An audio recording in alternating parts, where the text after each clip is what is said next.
गोजोन हामलायनायजों लोगोसे नोंथांमोनखौ गोदान खौराङाव बरायबाय। अन्नानै नोंथांमोना बे रादाबखौ जोबजासे नायलां। लोगोसे भिडिअखौ लाइक, कमेन्ट, शेयार आरो चेनेलाव गोदानै फैदोंब्ला साबस्क्राइब खालामनो गुरै खावलायबाय। दानिया फैदो लोगोफोर रादाबखौ मिथिलांनि। गिबि खौराङाव दङ बिटिआरखौ जौगाहोनो थाखाय बिटिसि सोरखारा रांखान्थियारि बिथिङाव उन गोग्लैसोनाय बिटिआरनि इन्जिनियारिं फरायनो गोसो गुदुं थानाय फरायसाफोरनि थाखाय सुपार 50नि मोनसे हाबाफारि फोसावदोंमोन। बे हाबाफारिखौ मोनसे मोजां बिथिंजों दावगालांहोनो थाखाय बे हाबाफारियाव मोनथाम थानाय आफादनि गिबिसिन मेला दिनै क'क्राझाराव जानानै थाङो। सावराय मेलाव बिटिआरनि चिफ प्रमद बर'आ बाहागो लायो।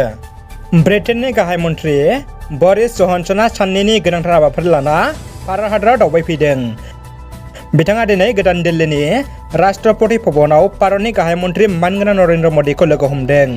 दरनै हादरनि गाहाय दैदेनगिरिया गोनांथार आयदाखौ लाना सावरायगोन होनना मिथिनो मोन्दों आरो माखासे चुक्तिफोरबो खालामगोन।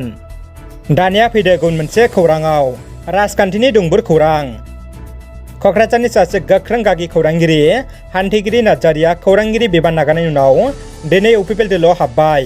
बिटिआरनि गाहाय मावफुं सोद्रोमा प्रमद बर' आरो दोलोनि गोबां गोजौ थाखोनि दैदेनगिरिफोरनि नुजाथिनायाव हान्थिगिरि नार्जारिजों लोगोसे बिपिएफ आरो गुबुन गुबुन दोलोनिफ्राय सा 24निबो बांसिन दैदेनगिरिफ्रा इउपिपिएल दोलोआव जइन जायो आरो बिथांमोनखौ बिटिआरनि चिफ प्रमद बर'आ आर'नाइजों दुंब्रुदै बरायो। हान्थिगिरि नार्जारिया इउपिपिएल बिटिआर सोरखारा रायजोनि समाजनि गासै बिथिङाव जौगानाय हाबा मावनायखौ बाख्नायना समाजनि खामानि मावनो थाखाय इउपिपिएल दोलोआव हाबदों होनना बुंथियो। गुजरात कंग्रेसनि एमएलए जेगनेश मेपानीखौ आसाम पुलिसआ क'क्राझाराव लाबोनायाव दिनै क'क्राझार जिल्ला कंग्रेसआ क'क्राझार पुलिस थानानि साखाथियाव गोख्रों थन हाबाफारि लादों। बे हाबाफारियाव आसाम रायजो कंग्रेस कमिटिनि गोबां दैदेनगिरिफ्रा बाहागो लाफैदों।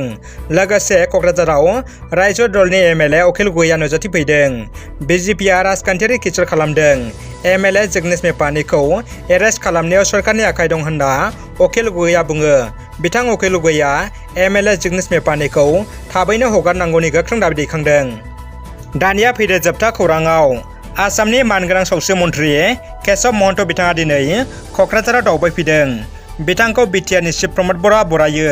बिथाङा 28 एप्रिलाव जानो गोनां Kokrajhar medical college and hospital बेखेवनाय हाबाफारिनि थाग थियारि खालामनायखौ नायगिदिंफैदों। बिथांजों लोगोसे एमएलए लरेन्स इस्लारि, मावफुं सोद्रोमा रन्जित बसुमतारी आरो मावफुं सोद्रोमा अरुप कुमार दे बिथांमोनजों प्रमद बर'आ जयै जायगाखौ नायगिदिंनाय जायो आरो खामानिफोरखौ थाबैनो फोजोबनो थाखाय खावलायनाय जायो होनना मिथिनो मोन्दों। रादाबा एसेनोसै लोगोफोर। रादाबखौ जोबजासे नायनायनि थाखाय गासिनिसिमबो साबायखर आरो गोजोन हामलायनाय थाबाय। जै बर' हारिनि गोजोन्थों।